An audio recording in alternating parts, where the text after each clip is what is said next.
Bismillahirrahmanirrahim. Assalamualaikum warahmatullahi wabarakatuh.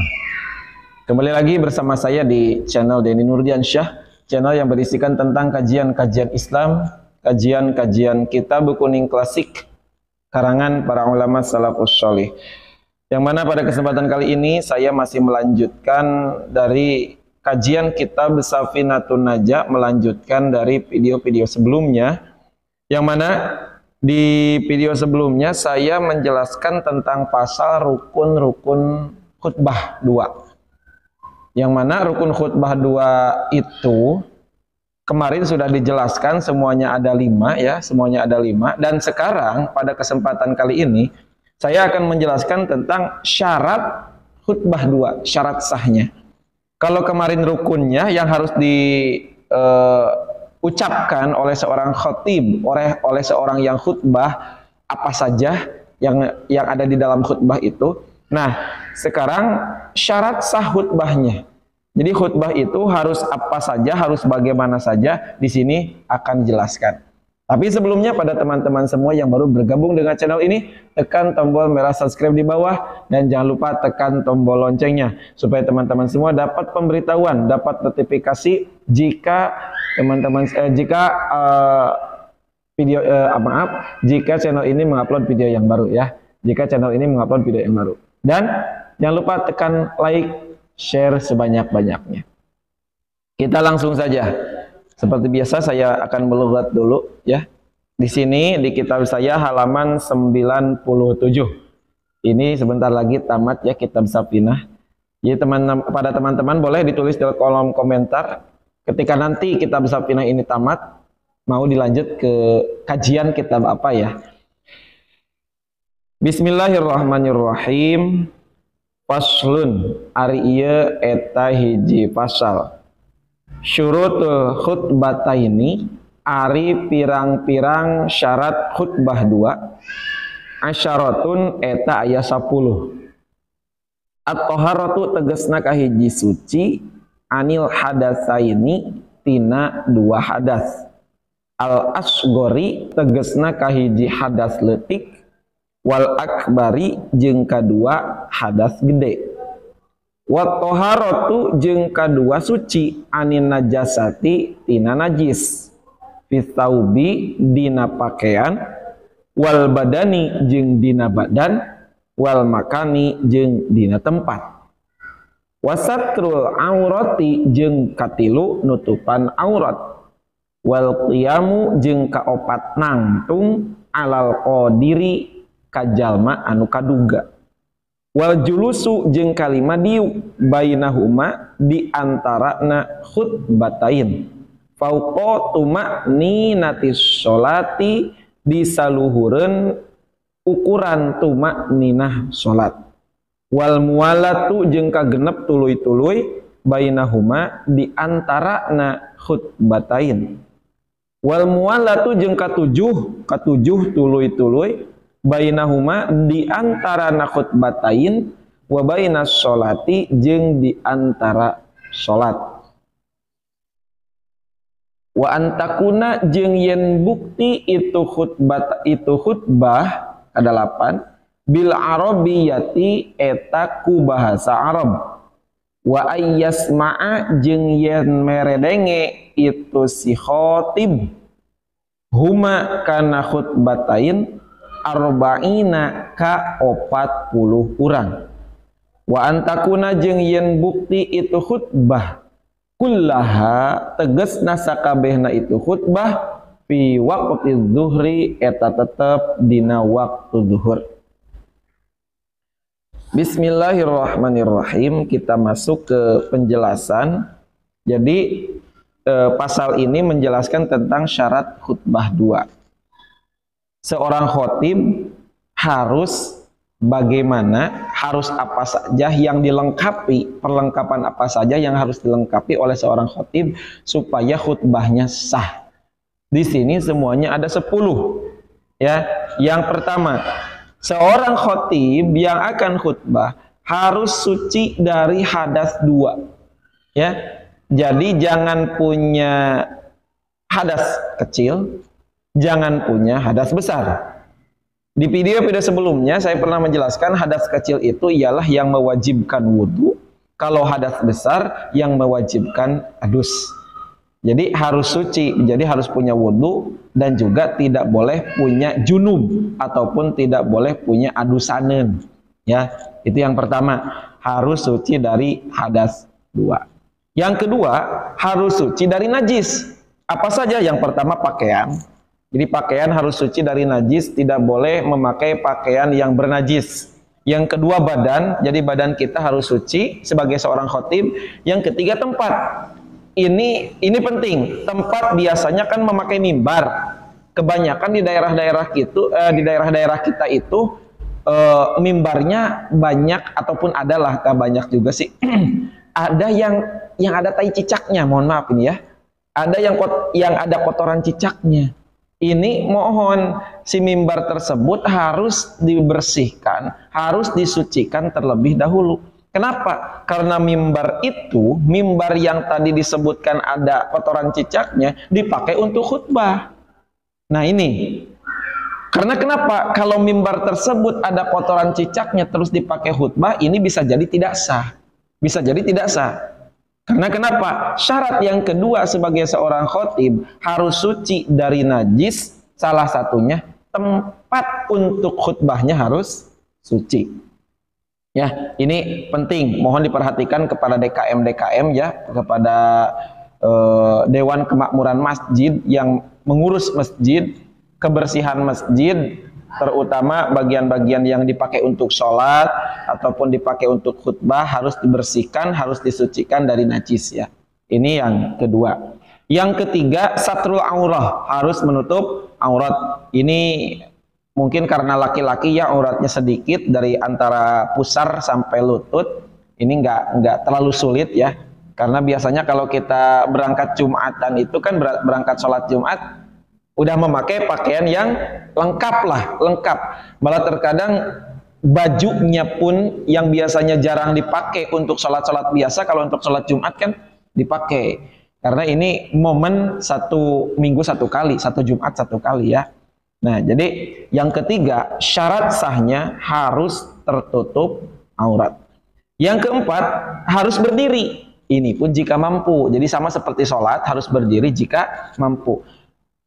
Bagaimana ini? Satu-satunya khotib yang ada di kampung tersebut hanya mampu sambil duduk. Ya sambil duduk, tidak jadi masalah. Tidak jadi masalah. Cuma mungkin hanya sebatas sampai duduk ya. Karena kenapa? Kalau hanya sebatasnya sampai berbaring, itu nggak mungkin sampai ngimamin sholat Jumat. Ataupun berangkat ke masjidnya pun kan sulit. Nah, paling banter lah, paling maksimal jika seorang khotib tidak bisa sambil berdiri lama, maka diperbolehkan sambil duduk. Ya, diperbolehkan sambil duduk. Karena di sini bahasanya syarat sah khutbah dua itu, yang keempat harus berdiri jika mampu. Yang keempat, yang kelima, duduk di antara khutbah dua. Nah, ya kan kemarin sudah dijelaskan bahwa khutbah itu dua kali. Setelah beres bacaan seperti barakallahu li walakum wa li jami'il muslimina wal muslimat wal mu'minina wal mu'minat innahu huwal ghafurur rahim. Nah, terus duduk. Duduknya di sini batasan waktunya kira-kira di atas tumakninah sholat. Ya kan tumakninah itu seukuran bacaan subhanallah. Jadi agak lamaan dikit ya, agak lamaan dikit. Maka di antara khutbah dua itu disunahkan untuk kita berdoa. Jadi ketika sholat Jumat itu mendengarkan khutbah jangan tidur kalau bisa. Jangan tidur.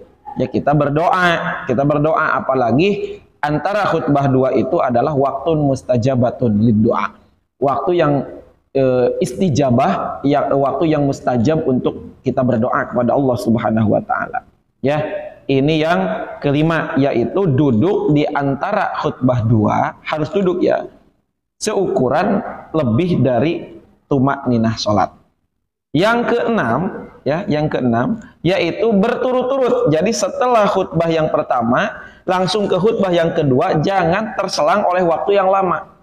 Jangan terselang oleh waktu yang lama. Kalau tadi kan duduk di antara khutbah dua, seukuran lebih dari tumakninah sholat. Ya udah, Jangan ditambah. Contoh, kita beres khutbah yang pertama jam setengah satu. Khutbah yang keduanya jam 1, itu nggak boleh. Jadi itu terlalu lama, Jangan terpisah dengan jarak yang terlalu lama. Jadi harus berturut-turut, setelah khutbah yang pertama langsung ke khutbah yang kedua. Ini yang keenam. Yang ketujuh yaitu berturut-turut langsung setelah khutbah 2 langsung ke sholat. Jadi setelah khutbah yang kedua, beres khutbah yang kedua langsung iqomah si muadzin, setelah iqomah kita langsung sholat. Jadi langsung berturut-turut, tidak boleh berhenti lagi, tidak boleh berhenti lagi. Setelah iqomah langsung kita melaksanakan sholat Jumat. Ini yang ketujuh. Yang kedelapan, wa antakuna bil arabiyah. Khutbah itu harus memakai bahasa Arab. Kemarin sudah diberikan contoh bahwa khutbah itu semuanya pakai bahasa Arab. Alhamdulillahirabbil alamin, wassalatu wassalamu ala asyrafil anbiya'i wal mursalin wa ala alihi wa sahbihi ajma'in, amma ba'd. Fa ya ayyuhal hadirun ittaqullaha haqqa tuqatih wa la tamutunna illa wa antum muslimun. Wa qala Allah ta'ala fil Qur'anil Karim, a'udzu billahi minasyaitonir rajim. Bismillahirrahmanirrahim. Qul huwallahu ahad. Itu semuanya rukun khutbah pakai bahasa Arab. Pakai bahasa Arab. Bagaimana seperti kemarin saya jelaskan, kalau di Indonesia itu biasanya ada terjemah ataupun ada penjelasan, itu tidak jadi masalah. Kenapa? Yang harus memakai bahasa Arab adalah rukun khutbah yang 5 kemarin. Rukun khutbah yang 5 kemarin. Ini yang ke-8. Jadi khutbah 2 itu harus memakai bahasa Arab. Yang ke-9, suara si khotib harus memberikan dengar kepada 40 jamaah khutbah, jamaah Jumat, maaf. Jadi 40 jamaah Jumat itu harus mendengarkan pada khotibnya, pada khutbahnya si khotib. Jadi dari awal sampai beres itu harus kedengaran sama 40 orang. Mungkin ini agak gampang ya. Mungkin ini gampang karena kenapa? Sekarang kan ada mikrofon ya. Ada mikrofon, ada toa, ada juga pakai mic yang gede sama pakai toa dan ampli yang voltage-nya gede gitu. Jadi ini pasti kedengaran lah. Karena kenapa? Bukan hanya yang ada di masjid, yang di luar masjid ataupun di rumah pun itu kedengaran. Jadi yang ke-9 harus memberikan dengar, khutbah tersebut harus kedengaran sama 40 orang. Yang terakhir, seluruh khutbatain harus berada pada waktu zuhur. Ini sama dengan syarat sah sholat Jumat ya, karena sholat Jumat itu harus dilaksanakan pada waktu zuhur. Ya, itu 10 syarat sah khutbah 2. Sekali lagi, yang pertama, khutbah 2, seorang khotib harus suci dari 2 hadas, hadas kecil dan hadas besar. Yang kedua, seorang khotib harus suci dari najis di pakaian, di badan, dan di tempat yang dipakai untuk khutbah. Yang ketiga, yaitu harus menutup aurat. Yang keempat, harus berdiri, itu pun jika mampu. Kalau tidak mampu, paling pol-polan mungkin sambil duduk ya.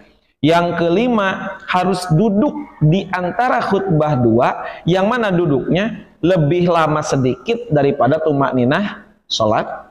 Yang keenam, yaitu harus berturut-turut, harus langsung setelah khutbah yang pertama ke khutbah yang kedua. Yang ketujuh, berturut-turut ataupun langsung dari beresnya khutbah 2 ke sholat.